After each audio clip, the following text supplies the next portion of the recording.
Hey guys, welcome back to How to PC.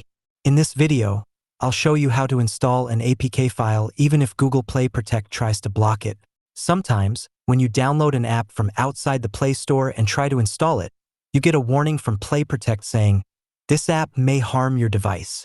Now, if you're sure the app is safe and downloaded from a trusted source, you can still install it. Here's how. Go to your File Manager or Downloads folder and tap on the APK file. When the warning screen from Play Protect appears, you'll see two options at the bottom, OK and More Details. Very important, if you tap OK, the installation will be cancelled and the app won't be installed.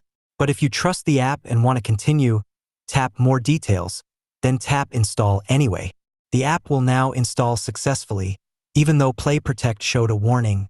Once it's done, open the app and use it as normal. And the best part, you don't need to disable Play Protect completely. You're just allowing this one app manually. Just make sure the APK is from a safe and trusted source. And that's it. If this helped you, give the video a like, share it with your friends, and subscribe to How to PC for more useful Android tutorials and tricks. Thanks for watching. See you in the next one.